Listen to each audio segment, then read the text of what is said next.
I'm Dr. Mark Sue, and welcome to the Functional Medicine Reality Podcast. Join me and our community weekly as we bring you unfiltered health from inflammation to longevity. Real stories, real people, real solutions.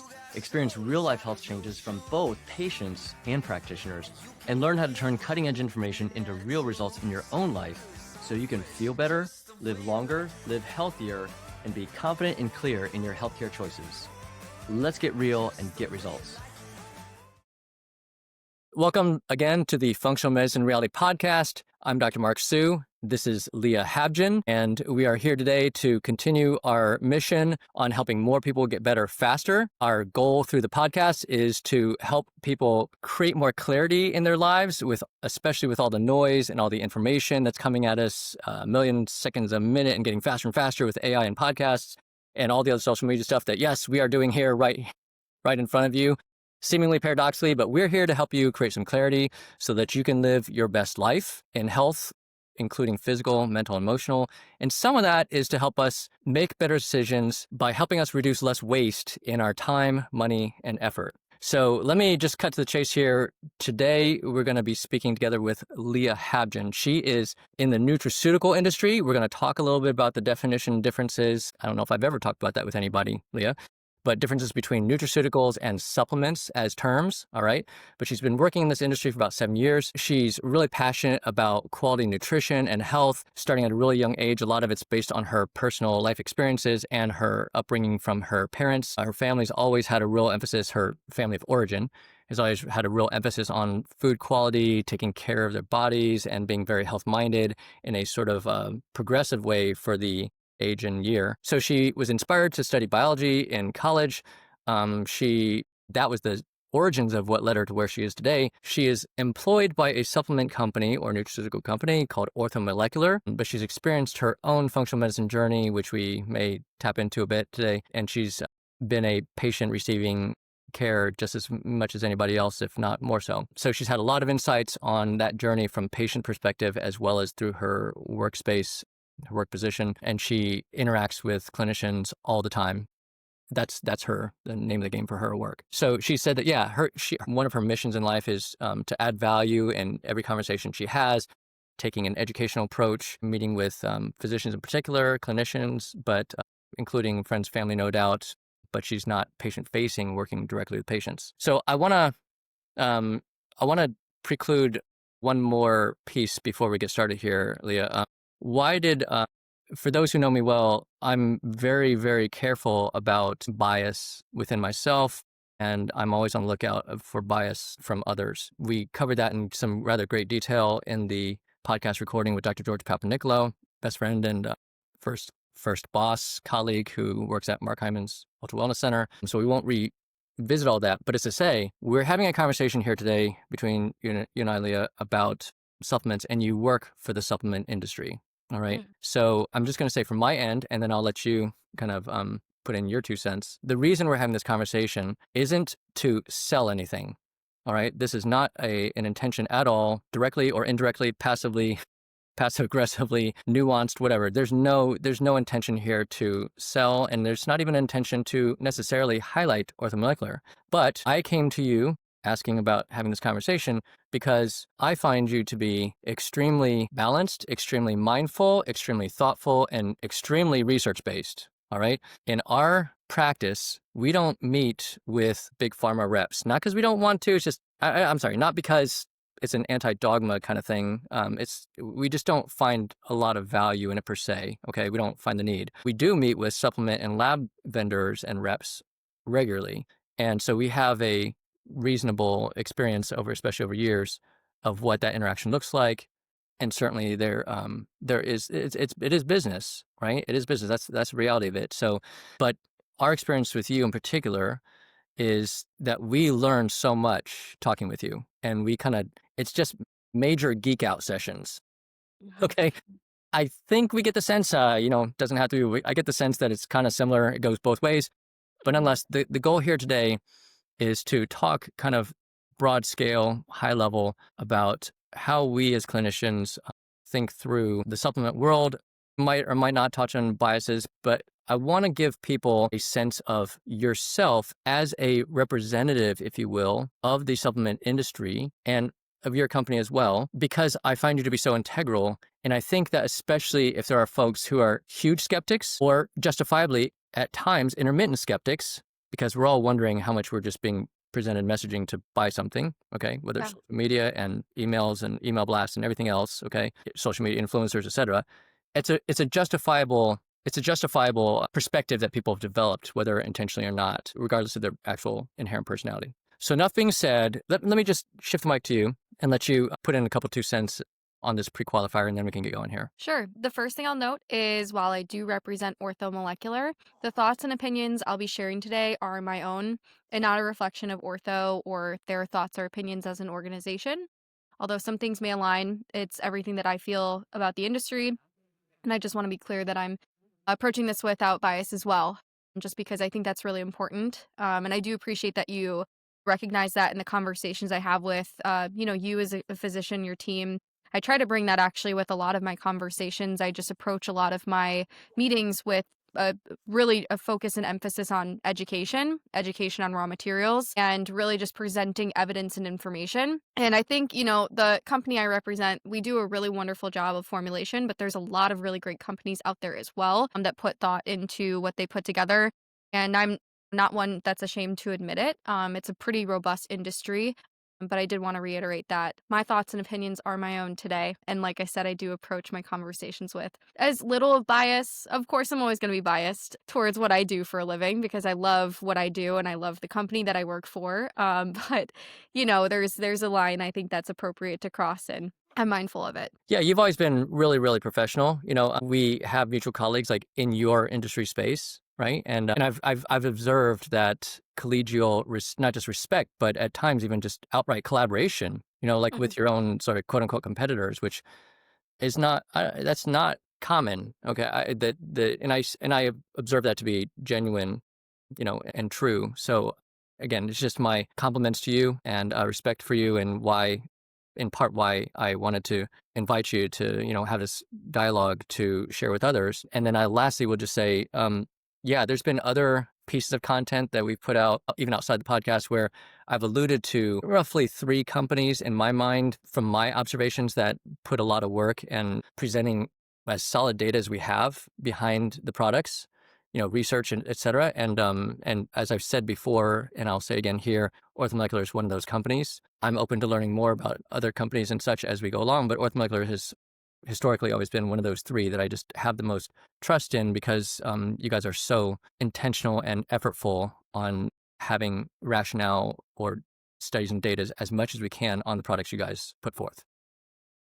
I appreciate that you see that. Yeah, we've got a wonderful team actually of just formulators, physicians on staff as well that do a really great job with input. We even will accept feedback from like clinicians like yourself throughout the country, which I think is important when you're looking to be intentional and, focused and well researched before launching something. So I appreciate that you see that because I see it as well. So let's jump right in. Okay. Maybe starting off perhaps more so with yourself, if you're willing, on some level. I kind of prefaced with a little bit of your professional journey, through school and such, but mentioned your upbringing, as we've talked about before, a side conversation. Do you care to share a little bit about your personal story, for the sake of your health journey, for the sake of that you're speaking from a place of personal experience, and I'm sure there's going to be a lot of people who are listening to this, watching this, who relate with various parts of your story. Yeah, I'm more than happy to share. So, obviously, but what I do now is I represent a nutraceutical company, but before that, I've got a full whole history of who I was and who I still am separate from that. And I think it really relates to growing up and, my family, my upbringing. I know you alluded to that when you were introducing me. And growing up, I had like what I would consider the OG crunchy mom. She was in the library literally reading books, doing research to basically make sure that my brother and I were eating well as children. so that we could develop well and to be healthy adults. And it was quite interesting at a time where, you weren't talking about sugar intake with children and lack of focus or ADD, at a time where probably not a lot of people were concerned about food additives. She was really concerned about that. I know I had shared with you in the past, Mark, that I wasn't allowed to eat sugar until I was 5 years old, or processed sugar. Nor was I allowed to eat beef or anything sourced from cow because my Oh, mom was concerned of mad cow disease. When I was a kid, we used to have these crates of organic, or I guess what you consider organic milk, delivered at our house from a local farm because my parents were so concerned about the hormones being put into, the cows that we were drinking their milk. Same thing with like all the poultry we would consume as children. So my parents were very intentional raising us to be very healthy. And so and having that just for ballpark, upbringing, what kind of time period are we talking about? What kind of years? so probably like mid 90s to the early 2000s is really where my upbringing was. And so that's like, as things were barely starting, like people were not aware of food additives at that time, I really feel. And that's when I feel like a lot of things started to change with the food industry. And to have someone who was really hyper focused on that, I think helped me in my development. Yeah. Although growing up, I still had health issues. I had a ton of allergies. I was constantly getting ear infections, constantly on antibiotics. And I remember my mom like actually arguing with my pediatrician, like, can we figure out why she keeps getting sick? Because like I shouldn't have to take my kid to the doctor for another ear infection after ear infection. Like this has to be doing something to her. And so to have someone care that much, not really just like accept that something was happening to their child, but want to do something about it was Yeah. remarkable. And that's really like that whole foundation catapulted me into who I am today. I studied biology in college, always with the intention that I wanted to be a healthcare provider. I actually wanted to go to PA school. My brother is a nurse, or was a nurse for a long time, and I kind of thought being a PA would be, being a step above him. I'm very competitive, so Are you older I or thought, younger? what's that? Are you older or younger than your brother? I'm younger. Okay. Well, he was a nurse, he finished his, active nurse. I was like, "I'm gonna one up him, I'm gonna be a PA." And so I went through, all the prerequisites. I was getting ready to, basically it was my junior year actually, where I was ready to start applying to PA school. And I'm in a lab. I'd already done anatomy and physiology. I'd seen the body hands-on. But in anatomy, when you're looking at a cadaver, you're not looking at like the blood flowing out of them. And I just came across in a lab where we're exposed to blood, flowing blood. I nearly passed out and got extremely sick, and I was like, "Holy cow, this is crazy." And so the professor for that lab I was in, he was actually my advisor. So he pulls me aside and he's like, "Hey, you know what? If you can't handle blood, I don't know if becoming a PA is a good idea for you, because you're going to see a lot of blood if you decide to be a hands-on like healthcare Yeah. provider." And I didn't know anything about naturopathic medicine or anything like that at the time. So I was Yeah. like, okay, well, I need to shift my focus. And at that point, I had about a semester and a half left of college. So I was like, shoot, I have to figure this out. And so I did, an internship at a healthcare system in the Chicago suburbs and learned a lot about the back end of healthcare. And I was like, maybe I don't really want to be part of that, but I can't be hands on as a physician. What's that middle ground? And that's ultimately how I found ortho. I feel like, my job in the nutraceutical world is like really working with physicians like yourself, where, I get to connect on my upbringing, my family history, my own personal health history, Yeah. and bring that forward to kind of, what we offer. And whether it's nutraceuticals or talking about labs that you can run. I know I've worked with many lab reps that are local to New England or beyond, and just being able to connect a lot of things. And like you were saying before, it's like fun to meet with physicians who have really enriching conversations. Through that full journey, it's gotten me to where I am today.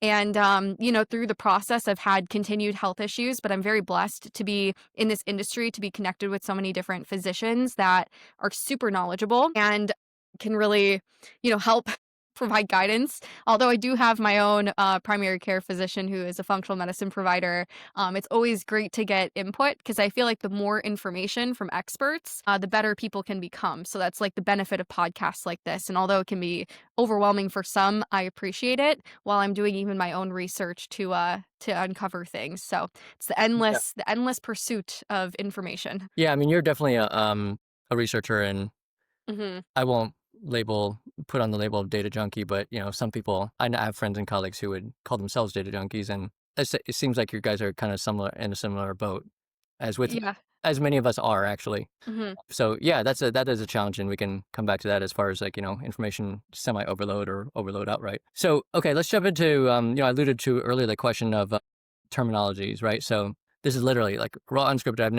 I don't think I've ever asked anybody after all these years how they differentiate the terms supplements and nutraceuticals. So what's your response to that? What's the differences? How do you define one versus the other, or are they kind of synonymous? So I think that a nutraceutical is a type of a dietary supplement, but not every dietary supplement is a nutraceutical. And the way I think about that is a nutraceutical is kind of a blend between nutrition and what we would be perceiving as a natural version of a pharmaceutical. And what I mean by that is, standardized, clinically dosed natural products that are being researched for a specific purpose. And although supplements cannot diagnose, treat, cure, or prevent any disease, as every disclaimer shows, there is, a ton of evidence to support that you can use dietary supplements to support individuals who have various forms of diseases, illnesses, conditions, etc. And so when we look at what defines a nutraceutical versus a dietary supplement,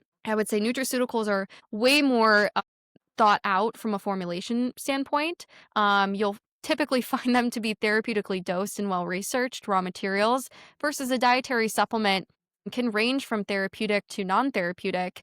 And it really just depends on, what you're looking for in a product. But I would again say a nutraceutical is probably more of a scientifically formulated version of a dietary supplement. But again, not every dietary supplement could be considered a nutraceutical. Okay, so yeah, nutraceuticals in my mind, the term is more professional sounding, more Mhm. technical sounding. So you're sort of supporting that by saying, yeah, these are typically, first of all, do you think there's a industry level consensus definition around those? I've never asked anybody that either. So I would say from industry level, nutraceuticals fall under probably the category of practitioner recommended or physician grade dietary supplements, as Yeah. simply as I can put it, or medical grade dietary supplements. And I think that's not even a regulated term. Yeah.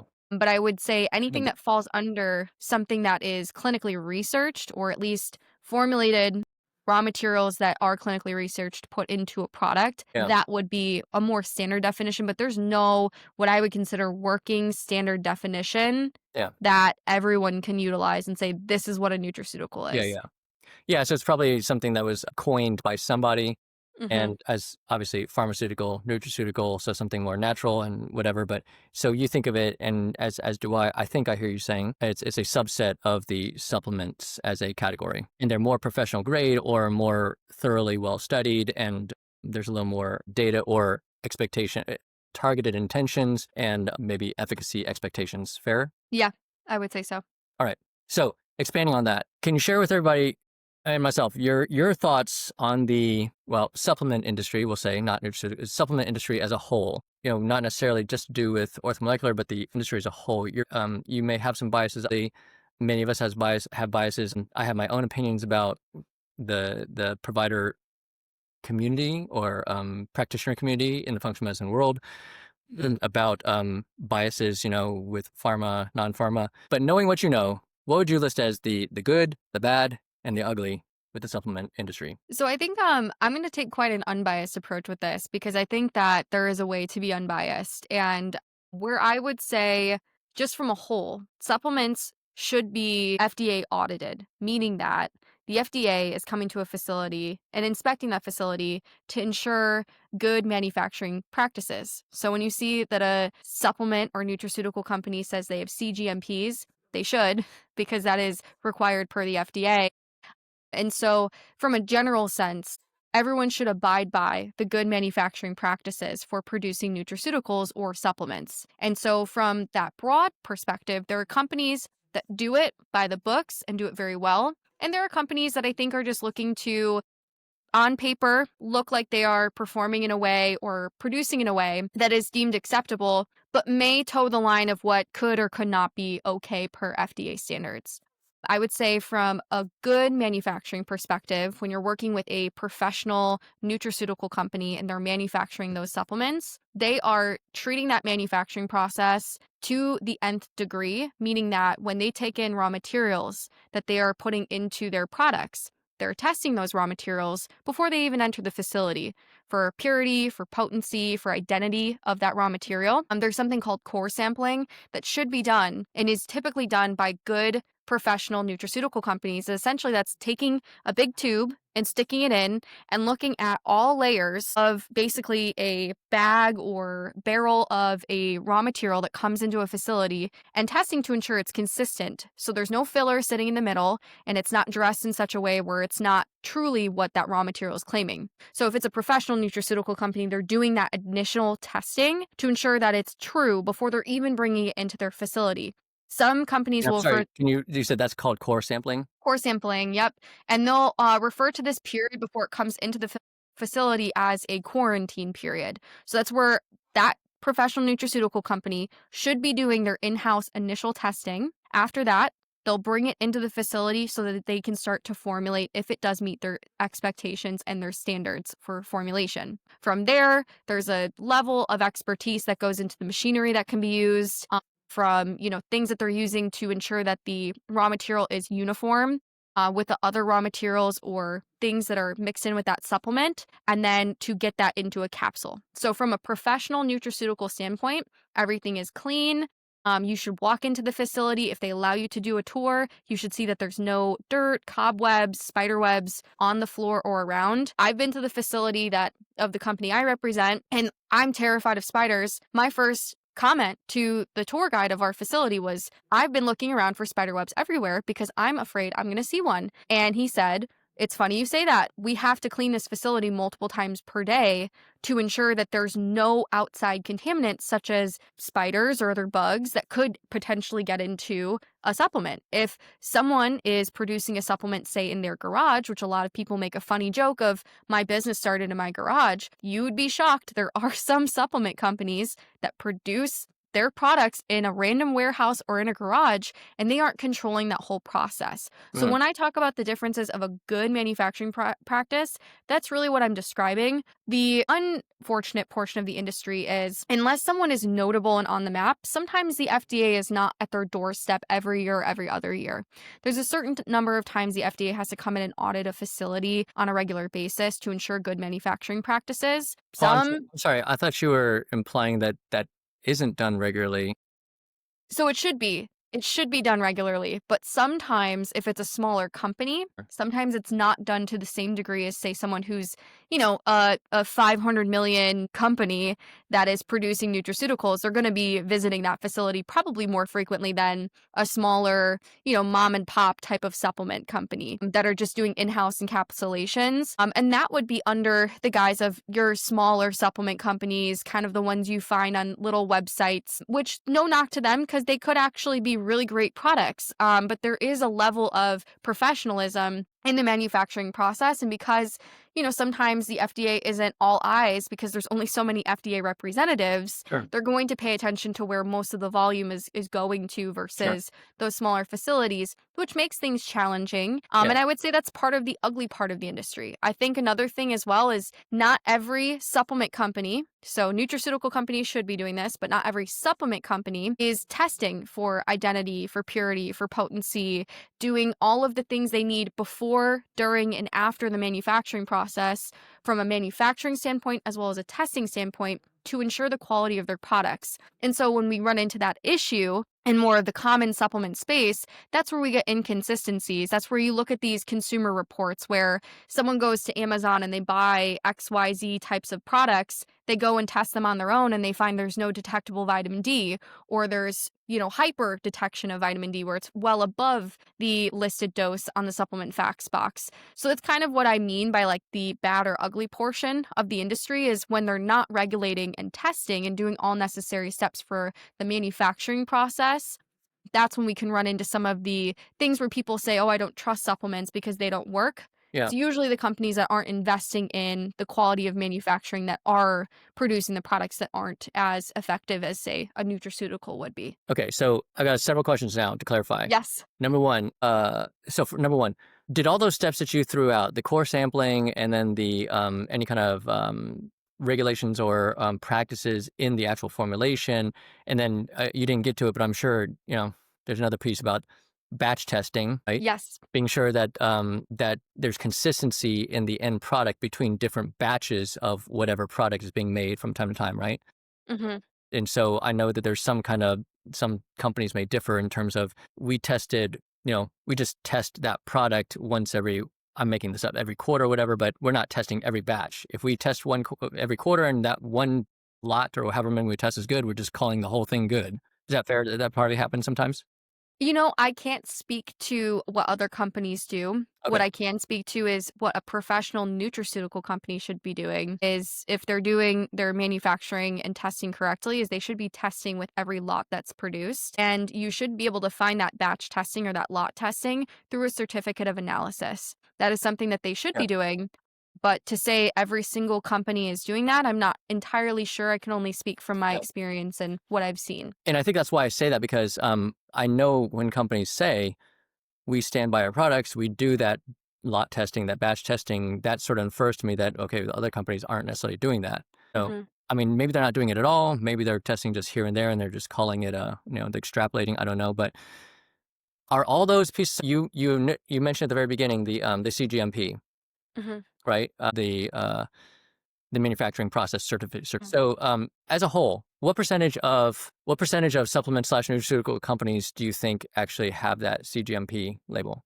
I think that 100% of nutraceutical companies should have that because Wait, I feel like that is looped into I'm sorry. When you the say when you say 100%, you think 100% should. Does that mean your opinion is that 100% of companies should have it, or you mean no? My suspicion is that 100% of nutraceutical companies have that. both. They should, and my suspicion is that they do if they define themselves as a professional nutraceutical company. If you see a supplement company list CGMPs, again, they should Okay. have good manufacturing practices and that should be monitored, but I don't know the statistic on, all of the supplement companies out there Yeah. because it is, I mean, a multi-billion dollar industry. It's really hard to look at every single company, but Well, let I me would guess see. It wouldn't surprise me. It wouldn't surprise me if you walk into a CVS or Walgreens or a compound pharmacy or a natural grocery store, kind of set up. And it wouldn't surprise me if you periodically just go peeking at what's on their shelves, right? And so I'm just kind of curious, if assuming you've done that from time to time, do you sit there and look for, hey, how many of these companies actually have CGMP labels or not? so it's interesting. So they don't actually have to put it on their label in order for them to claim that they Oh, have CGMP. So we actually don't include it on our label. You okay, can find it on our website. If you look us up, you'll see that we will claim that. okay. And it's up to the company really to put that on the label. So is it possible the company would say on their website that they have a CGMP, but they're lying? I hope not. If they do, if that's a good question. And I think that comes to a level of integrity for that I brand. mean, I guess what I'm asking is that something that some level of the federal government is, monitoring that kind of, because it's a federal government labeling, right? It is, and I would hope so, but I cannot say for certain. So My suspicious mind would maybe think, I'm not sure, because it's playing with but fire, my right? It's really playing with fire. So I'm assuming if I'm a supplement company and I'm saying that I am, but I'm not, and then I get caught, like that's probably close to death. yeah, I would say so. All right. So then are those practices, the core sampling, the batch testing, et cetera, are those all parts of CGMP or they're not? You know what? From a definition standpoint, I'm not entirely sure. I do Okay. know that has a lot to do with cleanliness of the facility, ways in which that the products are mixed within Okay. machinery and encapsulated into like whatever form of capsule they're utilizing, Okay. and then delivering the product Okay. that's clean and that's reputable and all. I think that the definition, there's probably a clear one that I don't know by heart. You could probably find some form of definition if you look through intensive FDA paperwork. But, I would expect that if it's a professional nutraceutical company, there should be consistency. And I will say, I have colleagues all throughout the industry that, represent other companies. Yeah. And, some companies will have a single facility, some companies will have multiple facilities, some companies will do contract manufacturing through multiple other facilities as well and put their label on things. And it's under the expectation if they're defining themselves as a professional nutraceutical company that they are, at least producing products either themselves or paying someone to produce it for them in a facility that is CGMP, which is the expectation. It's a consistency in the professional Sure. nutraceutical space, but I can't speak to Sure. the just general dietary supplement industry So because it is very broad. Yeah. And so what I'm really getting at here, there's in the back of my mind, when I'm talking to patients as a clinician, it's a lot of times I'm talking about this is what I've developed trust in or I've established trust in, integrity of the company, efficacy of, outcomes with patients, et cetera. And a lot of that is just like hearsay. I mean, some of it, especially if I was new to the functional medicine community as a practitioner, it's really like hard to understand and assimilate all these details, even just what you just shared right now with all these manufacturing processes, right? It's just a lot of information. And so I've never dug into all that stuff with all these companies, right? And so a lot of this ends up, from my observation, to be, like I said, it's kind of hearsay. Like I trust my colleague trusts that company, I'm going to use that company. Okay, so what I'm getting at is let's go straight to the patients, right? Because patients are getting all kinds of stuff. The general public is getting all kinds of stuff all over the map on the internet these days, right? And there's more and more that's directly available to them. So you've now multiple times differentiated like a supplement company versus a nutraceutical company. And so I didn't expect this, but we threw out those terms earlier. And so can you give an example? And we're not trying to accuse or finger point or whatever, but what's an example of a supplement company that you don't consider a nutraceutical company? So I would You can say, list names, or you can just say, because in my mind, I'm thinking it's a company that, let's say, they're only in the lane of making vitamin B vitamins, vitamin D, fish oil, and let's say that's it. Okay, so those are kind of more broad supplements.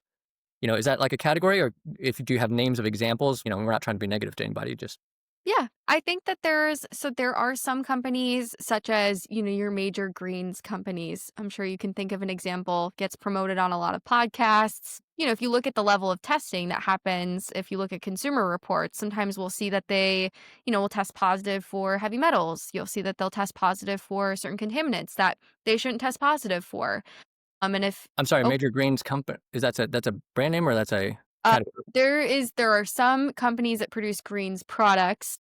Okay. There's one in particular, that I'm sure you can think of that has been very popular, I think, among a lot of, like, big health podcasters, So when you say and greens, you're saying like vegetables in a capsule kind of thing? or in powders. Okay. So it's like a greens drink. Everyone wants to feel healthy, have a green drink. Sometimes they'll throw vitamins in there. Sometimes they'll throw probiotics in there. Sure. It really grinds my gears when they throw all sorts of things in there, like digestive enzymes and things like that, because that tells me that green is probably, or whatever type of raw material is in there, is probably not very easy to digest, Huh. might cause some stomach irritation or digestive upset. And they have to include those enzymes or I those see. probiotics. Hmm. So we're breaking down the greens when we could just simplify the formulation process and maybe just include things that are low FODMAP or a little easier to digest. So it could be like And so, they're pitching it as like, hey, we're giving you an extra digestive enzyme, and you're thinking you're doing because there's a reason. yeah. And I mean, it's maybe there is benefit. That's my own bias Yeah, speaking. sure.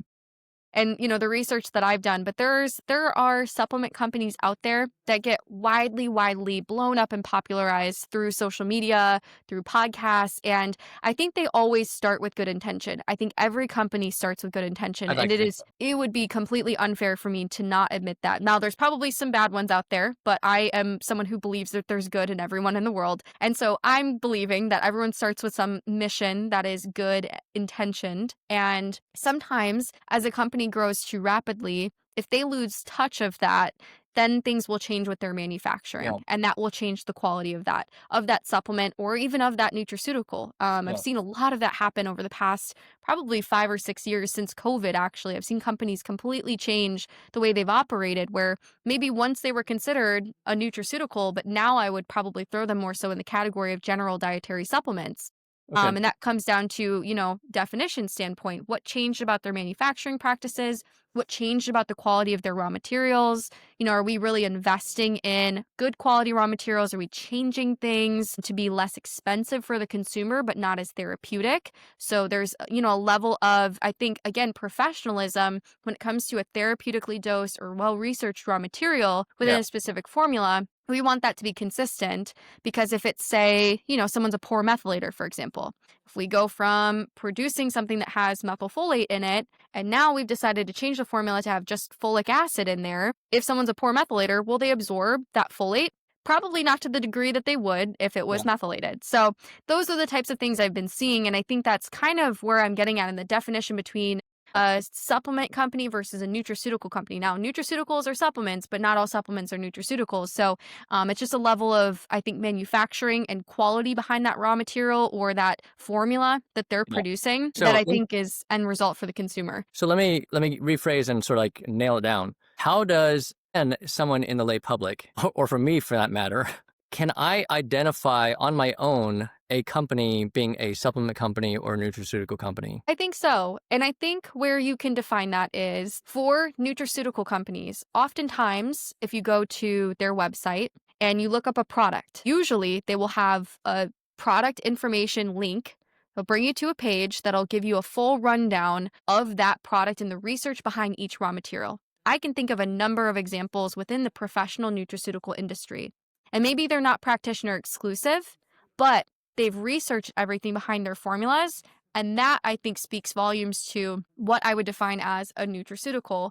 If we look at supplements, typically you're just going to see a quick rundown of, green tea extract does X, Y, and Z, pomegranate does X, Y, and Z, and it's not therapeutically dosed to align with research. And that's where I would say there's a difference. So you could decipher it as a general consumer, probably not when you just go to a random website and you're like, oh, I want to buy a supplement today. What's the difference? It's going to take some digging. And I think, it's something that people have to do their research for. It's not, I think, easily identifiable, but it is something that you can identify on your own without being Okay. part of the industry. So one filter is you're saying, okay, so I hear about a supplement on social media. I see one on social media. I hear one on podcasts, whatever. I go to that company's website. If I see more detailed information on any given product that references studies, and likely they're not studies created and run by that company, certainly. But if they've put some work, this is the way I'm interpreting from you. If they've put some effort and work into listing references and studies behind the ingredients within their product, then it's more likely you could call that company a nutraceutical company. Yeah. And I think it's the level of legitimacy of that reference as well. So, they're not listing some USA Today article that says turmeric is good for you. Sure. It's like them actually referencing something from PubMed that they found that's a Yeah. clinical study or something to that degree within their product information. So I know, like, if you were to go to our website, you look up a product, whether you're a practitioner or a patient, you can find that product on our website and you can pull up product information sheet or practitioner information sheet or whatever we call it. And I know a lot of other companies in this industry do that as well. You'll pull it up and you'll see their little summary and then a list of references. And usually there's a list of like 10, 15, 20, even 50 references to really back what's in that formula. So I would expect that of a professional nutraceutical company, but you typically will see these supplement companies. I think of, those supplement companies that are like all for gains in the gym. I think of that all the time. You go to their website, it's some, crazy looking bottle and it's like so and so bodybuilder swears by this and we love our formula and it's going to do XYZ for your body. And there's like no resources, or there's like one thing that says whatever ingredient they included in their formula is really good for you. That's where I'm like, red flag. Don't buy that one. That's probably not, therapeutically dosed and well thought out and high quality. Look for ones that have full information sheets that, can provide value in what you're looking to learn. At the same time, not to complicate this, but I'm thinking like Nature's Made is a common, I mean, that comes to my mind as a kind of common, I'll call it supplement company, right? You can buy it at whatever, CVS, Target, Walmart, whatever. To my observation, they don't make more targeted therapies, it's B vitamins, fish oil, vitamin D, whatever. I mean, various kinds of iron, minerals, whatever, right? I wouldn't expect that if I go to their website, they're going to layer out references, because this is like common stuff that I don't know how much anyone would do that. I don't even know how much I would expect orthomolecular, if I go there looking for like your reacted iron product, how much they're going to have references on iron per se. I don't know. But I don't know that I would necessarily then say, well, they aren't trusted, because we're talking about common ingredients. And I guess is there just no way to assess like how integral a company like Nature's Made is, other than like Consumer Reports doing some studies or something like that? I think the consumer reports definitely help. I think with a company that large making the claims that they do, saying that they're like the number one pharmacist recommended brand, Oh, are that they? has to carry weight somewhere. Some companies can make claims we're the number one this or that. I don't think that's regulated. But, if I were to look at levels of this industry, Yeah. I would say professional nutraceutical, you're going to find tons of references and research behind the formulas. I would consider Nature's Made maybe a higher quality dietary supplement company. And I look at that as, their full intention is single ingredient products. Some level of complexity, maybe if it's a multivitamin, but for the most part, you're seeing them as a Yeah. B12 gummy or a vitamin C gummy or capsules of some sort. You're not seeing, the same thing that you would find in, say, one of our products. Yeah. Oftentimes, and I don't know this about Nature's Made because I don't really take too close of a look at their line, but sometimes in these products you might find at a GNC or at a, Walmart or Yeah. Target or a Costco. I love Costco, so it pains me to say this, but you're going to find some of these supplements have a ton of additives in there, fillers, Yeah. excipients, things that, to a degree can exist Yeah. in high quality products and they need to in the formulation process, but like filler doesn't need to exist everywhere. And high amounts of that doesn't need to exist everywhere. And so oftentimes you're going to find that some of these more directed companies that try to do, the level of expectation you'd see with a professional nutraceutical company, I'd pay attention to the dose of things. I'd pay attention if it's proprietary, meaning that we're not listing out the dose of each ingredient. I would pay attention to other ingredients they're listing on their label. I would pay attention to the delivery of that product. Is it in a capsule? Is it a powder? Is it a gummy? Yeah. If it's a gummy, what is in that product? Because sometimes certain raw materials aren't stable in gummies. So there's a level of Yeah. digging the consumer has to do. Yeah, and that's where I'm going with this is, I mean, I think you can tell this is where I'm saying like, if I'm just a consumer and I don't really know that much, I'm not a digger, but I have interest in, because again, we're all bombarded with all kinds of, buy me, buy me, buy me. What are the top three, kind of like, this is what you should do to have some level of validation that this is a quality product or company? Because you're saying CGMP, they're not going to be on the labels. You have to go to the website. Okay, that's one thing we could do. Is a nutraceutical company? Well, you go to the website. Do they have, listed references? Okay, that's not too bad. But then beyond that, like, I don't think people are going to go calling the companies and saying, okay, tell me about your cleaning product, processes. How many times do you clean for spider webs? And, and then I don't know how many people were going to think through, like, okay, so I heard you say, okay, so if you've got a proprietary formulation, then, okay, I can get where it's coming from. They're trying to protect their patent or whatever it is, but it's at least, it can be suspicious because they don't have to report what it is. Right? But then when you throw out like the topic of like, okay, what about the doses? How therapeutic are those doses? Well, the lay person's not going to know what a therapeutic dose of whatever should be or could be. Yeah, and I think that's kind of where I think that's where a huge pitfall of this industry is. And I think even when you see on labels or you see disclaimers where they say talk to your healthcare provider before you start this supplement, most healthcare providers don't know No. at all. And it's the same experience that a general consumer who just wants to take something to better their health. And all the power to them. I love that for anyone. I don't care what they're buying. If they're getting something that they feel is good quality and they're doing it with the intention of benefiting their health and they don't know any better, I don't want to judge them. At least they're taking the step for their health. But it's sometimes confusing. As a consumer, it's confusing because there's so many inconsistencies in the industry and there's so many inconsistencies with the level of knowledge people have where if you want to go to your physician and say, hey, should I take this supplement? They're going to look at it and then they're going to Google what the RDA is, or they're going to Google, what the recommended whatever is for an herb. And then they'll come back to the patient and say, I think this is okay. You can try it. Or they'll say, don't take it at all because they don't know enough about it and they don't want to give a recommendation that's Yeah. harmful to their patient. Yeah. And so Usually it's confusing. letter. Yeah. And the RDA things, that's a funny thing, right? I mean, we even in our own practices hear people all the time, like, is this too much? The RDA, it says it's 2,000% of the RDA. And like, oh no, the RDA is like so minimal and blah, blah, blah. That's a whole other story. So, It is. It's a maybe topic in itself. maybe we'll try to capture this again at the end is, just what are the take homes that a patient, lay public should keep in mind as to evaluating any kind of new product. We didn't prep this ahead of time, and so this is on the fly, and I'm still thinking that through myself. But let's move on for a second. Is that all right?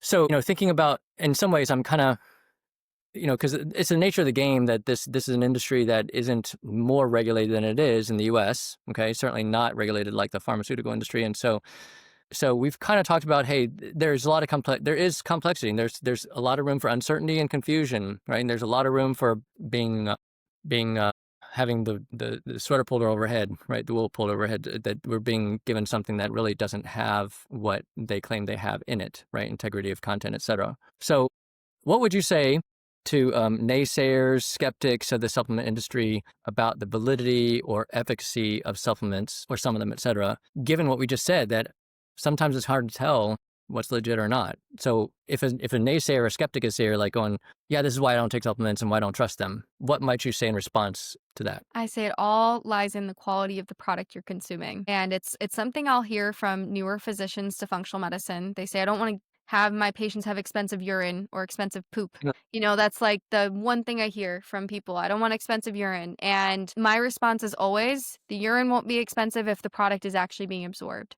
So what we need to look for is, if we're taking a mineral formula, is it chelated, or is it at least a researched form of that mineral? And by chelated, I mean, for people who may not know, it's a mineral bound to an amino acid or bound to a salt that's actually absorbed. Is there data behind it? I also like to look at the quality of maybe the B vitamins or other vitamins that are in the product, where it's being sourced from. Looking at other ingredients, looking at the capsule, what that capsule is made out of. So there's some key indicators. So when I hear a naysayer say, I don't really think that this is going to work for my patients, I say, I bet you if your patient goes to GNC tomorrow or Vitamin Shop or, those major stores, and they buy a random supplement, sure, it might not do anything for them. It could, but this is where the level of working with a professional vetted nutraceutical company comes in, because that's the company that's taking pride in the quality of the product they're producing and doing the extra steps, such as testing, to ensure that there's potency and there's quality and there's the true identity of the product inside that supplement that someone is taking, so it's not expensive urine. Another step is like looking at the research. Recently I've been talking a ton about vitamin D. I've been talking a ton about fiber, and I've been talking a ton about creatine. Those are some of the most well-researched dietary changes in the entire world. I mean, vitamin D and creatine are some of the most well-researched raw materials in supplements that we see in the entire world. And considering that, we can look at all of the data on vitamin D and all the data on creatine, but if you're not taking a well-vetted product from a reputable company, which takes some digging to identify, which is where you can lean on peers and colleagues, or even if as a provider, hearing from your patients, that's where you can find, and not being a naysayer anymore. But I think the convincing portion for providers or even patients that don't believe in supplements is they're not going to believe in something until they have a health experience and they take it and they notice that, okay, this is actually helping me, and I'm no longer, opposed to this. Yeah, and certainly with some of those topics, we can anticipate that's going to change some kind of test result. Mm-hmm. Vitamin D is an easy one. Just test the vitamin D level, right? Some of them aren't so easy, even if we have tests for them, right? There's a reason we don't test vitamin C levels regularly or frequently, et cetera. And then other topics may not be so easily testable, which is that's another reason for my skepticism about things that get brought, sort of trend, that become trendy in the functional medicine world, et cetera, is if we can't test for it, then, if it's more expensive and it can't be tested for, then that's a tough sell for me. But yeah, so so I think we are saying that, hey, there are some ways we can validate efficacy, et cetera, in some particular scenarios. I'll throw out, for the sake of more for the audience piece, and you know this from our conversations, that a couple of things I really love about what you've taught me and what Orthomolecular has taught me is some of the history behind some of the products that, at least in particular here with Orthomolecular, I think, and you guys aren't the only ones who make this, but I think one of my favorite examples, again, my response to a naysayer skeptic, is the SBI Protect that you guys make, right? So I know there's other companies that make it. I really only think about one other company that I know of that really solidly, uses this regularly. But this is the raw ingredient is immunolin, right? And so correct me if I'm wrong, okay? My messaging to patients is this was a prescription years ago. And then for whatever reason, I don't know the history of, it was converted into a medical food. And so then it became categorized under a different label. I believe it's still available probably under that original, as a, at the original dosing under just one company, but it's godly expensive. But the way the regulations and laws were set up or whatnot, then companies like Ortho Molecular and like Microbiome Labs can obtain that raw ingredient imulin and make it available as a supplement or nutraceutical. It just has to stay under a certain dosing. So then if the practitioners are aware of what the original dosing was for therapeutic effect as a prescription, then we just up the dosing. Is that it?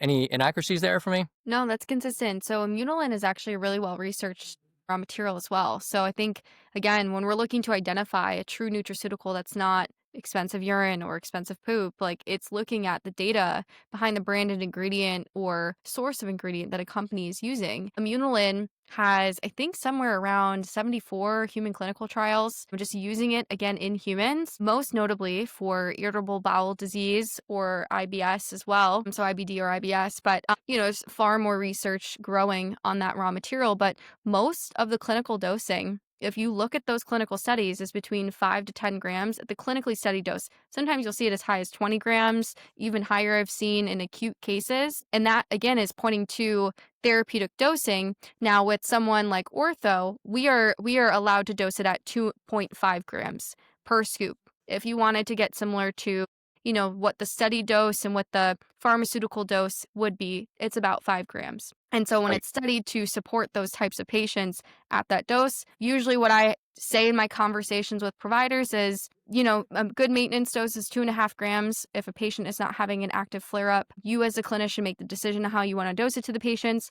But the clinically researched dose is anywhere from 5, even 10 grams, depending on severity of the condition or what we're looking to accomplish. Yeah, so I just love that kind of story across the board, but I just love that story as an example to say, hey, it's really kind of like a matter of sometimes it's a matter of regulations and definition where this was a prescription, right? So if you trust in prescriptions and you're kind of like questioning supplements like this, if you know the history behind that, then that brings a lot of validity. The other example for me, just real briefly, and we'll move on, is there are some supplements or raw ingredients in the U.S. that are labeled as nutraceutical supplements, whatever. They're not pharma, right? Not regulated that way, but they are prescriptions in other countries, Mhm. right? I was shocked to find out a few years ago, pregnenolone, right? A common supplement or ingredient from a lot of companies. I had a student, a young man, go out to Ireland for college for a semester, and I suggested, hey, you might just go down to, I don't know what goes on in Ireland, check out the pharmacy, whatever. Maybe you find one and get lucky. They have pregnenolone off the shelf.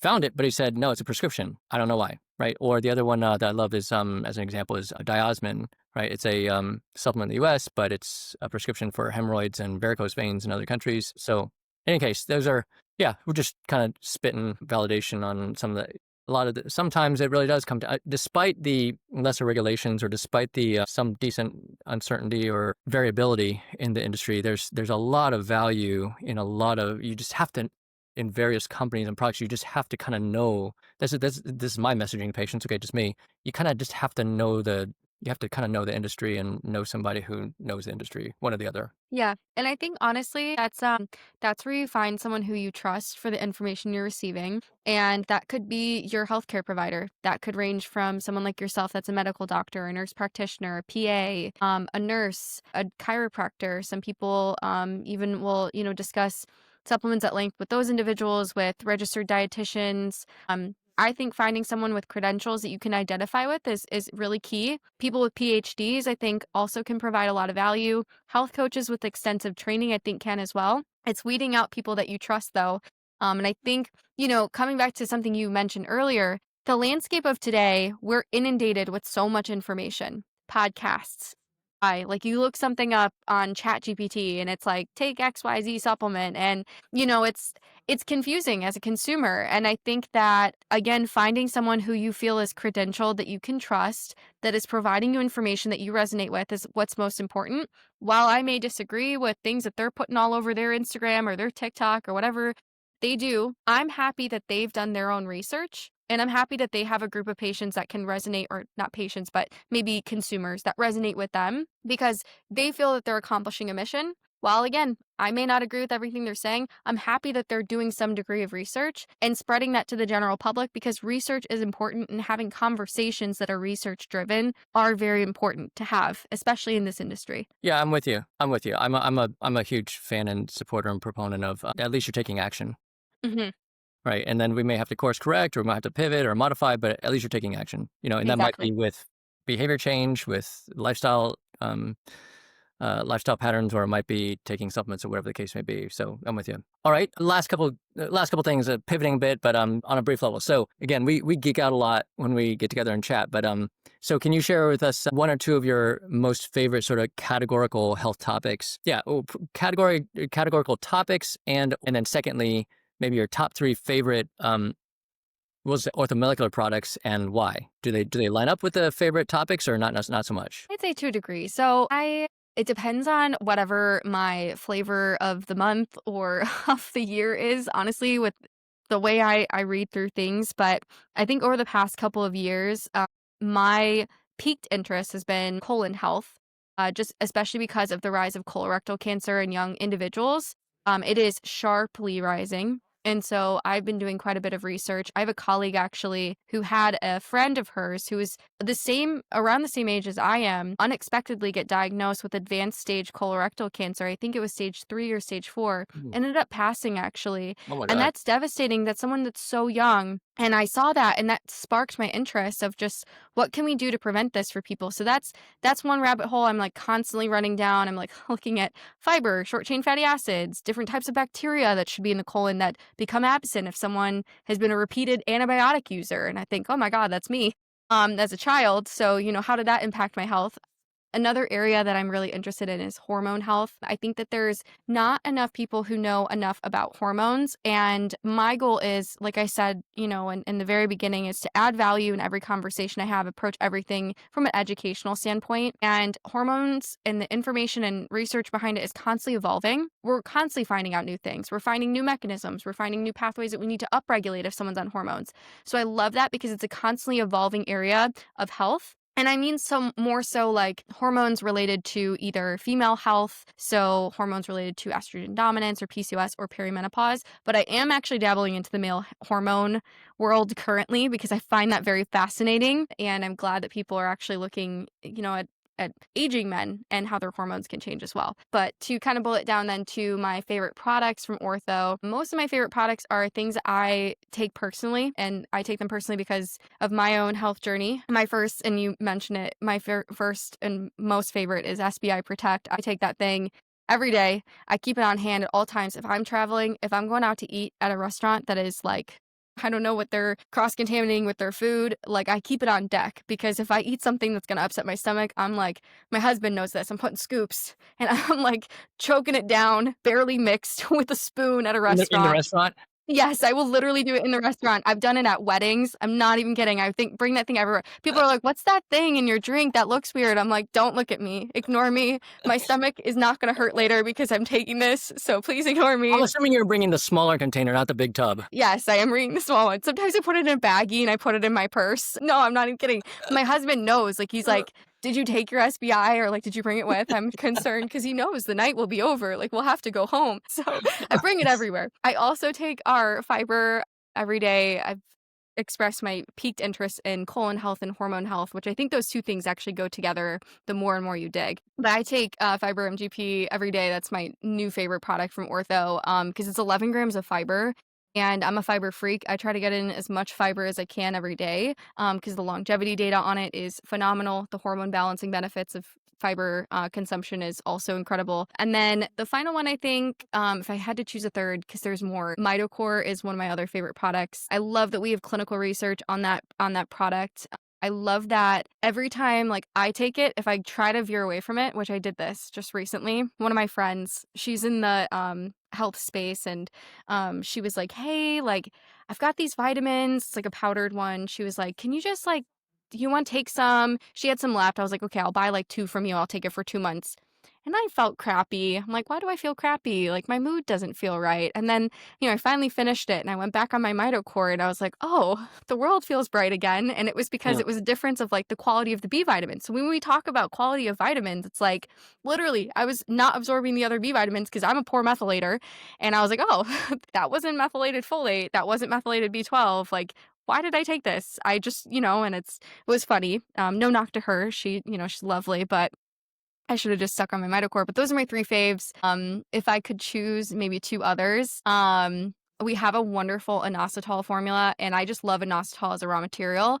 I've been taking it for years, and I literally know, like, the months that I don't take it, I feel so different. And magnesium You is mean another one that I historically? take every day. What's You that? mean historically with other companies in Ostal, or you mean just since? Yeah. So I've been taking inositol for I'm probably saying as about. a sort of like unbiased scenario, you're saying I would take an Inositol even from other companies, and when I Mhm. wouldn't take it, I would notice. Yeah, absolutely. So there's some really good brands out there that have standalone inositols. I like it when it's mixed with other stuff because it kind of cuts down on like the supplements I'm taking every day.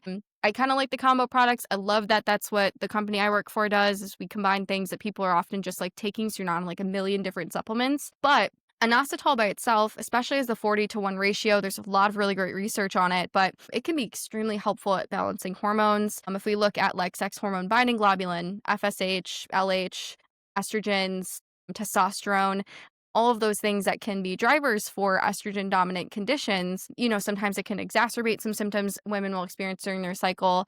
And I've never had like cycle irregularities, and this is a health podcast, so I'll share some of my health journey. I've never really had cycle irregularities, but like, I've had cramping. I've been a moody girl, and, I want to be cool, calm, and collected, especially with, my husband. I don't want to freak him out too much. He's married to me. It's not like he can go anywhere, but I want to make his life pleasant. And so when I take inositol regularly, I notice like my mood is really normal. I don't have painful periods. I feel a lot brighter. I sleep better, especially when I take it with magnesium. So as a raw material, I love, love inositol. If I had two favorite raw materials in this world, it would be immunolin from the serum-derived bovine immunoglobulins, and it would be inositol. Most definitely. Those two, I And think, are you're huge kind of difference making it makers. sound like your husband might agree. Oh, yes. The way by your report. Yes. Yeah. My husband, he would Hey, Leah, absolutely. did you take the SPI yet at this wedding? Or Yeah. hey, No, it's so funny. you okay? Did you been taking an Inositol or?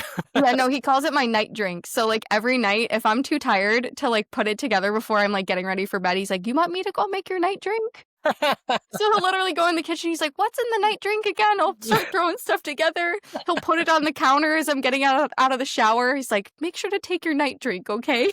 It's funny, but hey, it's cool that you have like an answer or you have something to be able to take action on, right? Because I think there's a ton of people out there who they don't have a go-to. Yeah, and that's actually another thing. So we're talking about like how do naysayers or like even earlier in this conversation, how do we define like what's a quality supplement? If we just erase everything that we discussed and it's like you literally just feel different within a few weeks of stopping that formula you were taking and then you get back on it and within like a week or two you're like, okay, I feel normal again. That's how we know it's working. And that's one thing actually I will say, like I have to say, in like, I work with a ton of clinicians, and I've seen them have colleagues and friends who don't believe in supplements, and sometimes they dismiss their patients and they say, "No, that doesn't work. Stop taking it." But the patient feels good. Like, I don't care if it's like a placebo effect. If the patient feels good, let them take it. Like, if it's not harming them, of course, there's levels of like what should be allowed, and I'm sure you see all the time. You get supplement junkies, but if they feel good, if they can think clearly, if they don't feel exhausted when they wake up in the morning, or if they feel like they can think throughout the day, if they have energy, if like, they go and they have their cholesterol drawn and this supplement lowered their cholesterol, who are you to say that that's not working well for them? And I think that's something that I wish there was more acceptance of from a lot of healthcare providers is just understanding and meeting patients where they're at and not dismissing them, because ultimately the patient knows their body better than anyone. They're coming to you for guidance and advice, but if they love what they're taking and they, feel good on it and you suggest that they stop, you know, they know that supplement's working. And that's another thing. Again, like you could go get a supplement or a nutraceutical from any company, and if you think it's working for you, ignore what I've said. If it's working well for you, and you trust it and you feel good about it, I don't want to take that away from you. We talked about just having the effort there and just putting that step forward and bettering yourself. Please, by all means, the world is a better place when we take care of ourselves. So I think that's just my opinion. But anyways, if I keep rambling, I'll go off about something else. No, it's good stuff. And I'm I'll save from too many because it'll kind of get more complicated. But yeah, I think if we were to summarize, I think we're saying, hey, the supplement industry slash subdivision, subpopulation, nutraceutical industry. There's quite a variety, right? Hey, that's the case with most anything, right? I mean, especially where it's not as well standardized. We could say that about healthcare practitioners, right? It's a whole kind of variety.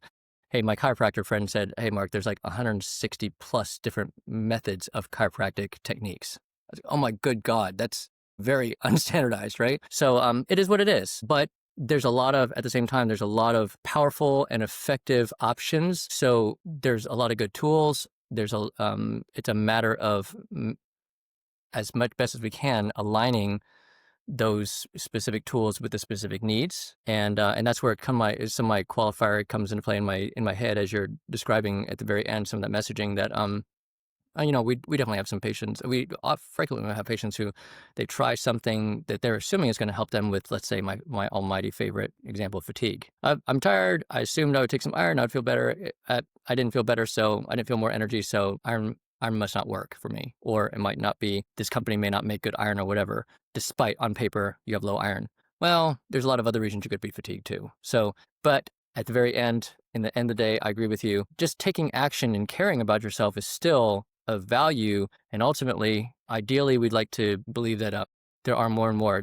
I think you and I both observe there are definitely more and more practitioners moving into the functional medicine space. It's a different dynamic with patient care. We definitely observe it's more supportive, more engaging, and more collaborative. And that's certainly, again, our goal with RootSeek as a virtual practice also is to be available, accessible, be supportive, be nurturing and empowering, but yet be available as a professional guidance with diagnostic topics and pointing people in directions that are of integrity and trying to help people get better faster along the way, that including reducing unnecessary waste in time, effort, and money. So with that being said, I don't know, any other like summary or concluding thoughts in your mind from what we talked about? I think you got most of it. I think that one thing I'll note is, while we discussed the complexity of the supplement and nutraceutical industry, I think the most direct messaging that you could have a take home of just as a consumer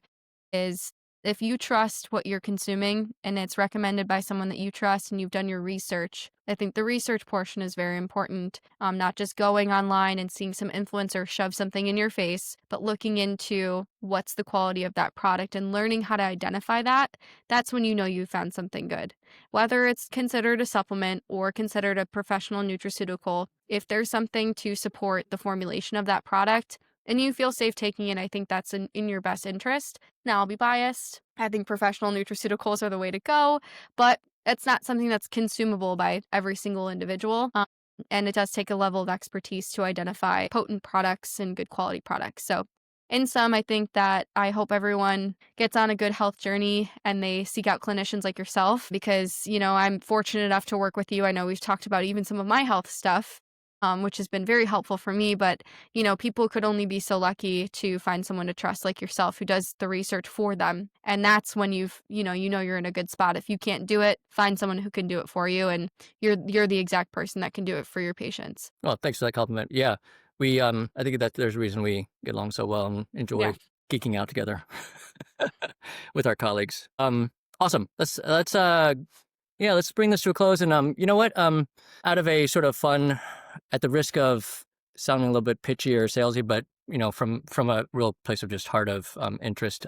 And I don't know that we intend to do this much, if ever, otherwise. But let's throw out a fun discount offer, or a gift offering for folks. So how about we say, so let's pick two of your three favorite that you mentioned supplements from Orthomolecular, and I'll pick one other one of mine. So let's say SBI Protect. All right, and that's the product that has the raw ingredient immunolin. And so if you're a person who has IBS, irritable bowel syndrome, especially on the sort of more loose diarrhea side, let's say, that's a great option for you. Again, this is not obviously liability here. It's not medical advice directly for any individual here, but as a category of alignment, folks who deal with IBS on some level, SPI protected, it's likely to be helpful. All right. And then another one that you mentioned, fiber MGP. I've been using that every day, as I told you as well. For forecast that it's got a lime flavor, a kiwi flavor. So if you don't like kiwi, that might not be a great idea for you. Anybody who's into fiber, and that's a huge piece in the longevity space, as you already alluded to. And it also has GLP-1 support within, and so hormone balance help support. We won't get into more technical details. So if you are interested in fiber, we'll list that as topic 2 as a gift. And then the third one I'll throw out is mycoactive. I really love mycoactive. I love that mycoactive. So it's just a quick summary. It's strains species 4. 6. I'm sorry, 6. I was like, that didn't sound right. Thank you.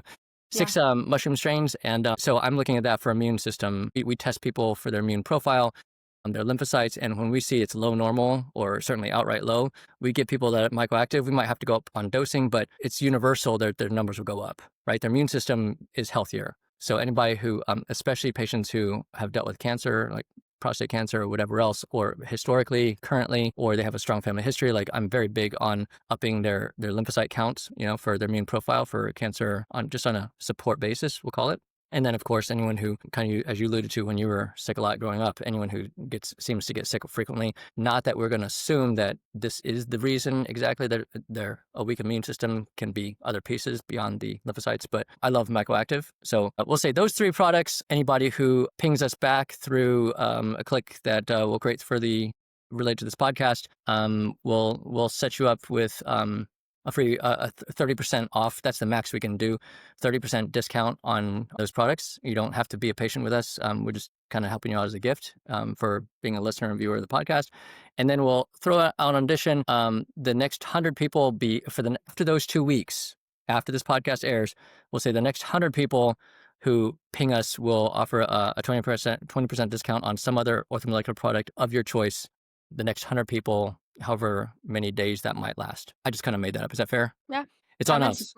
Yeah. It's on us as a gift. So, hey, Leah, this is, I know this kind of extended out a bit, but especially on the front part with the industry and the sort of processing, manufacturing and all that stuff, which was news for me and educational for me. So, hey, thanks for just taking time, and thanks for caring. Because we've talked about the empath piece. You are an empathic person, and it's something I know about you and really appreciate about you and honor you for. So thanks for your space in this humanity, for caring about other people and caring about this precious topic of our health. Thanks for joining us, and maybe we'll get a chance to do this again some other time. Yeah, I look forward to it if we do. Thank you so much for having me on. All right, cool.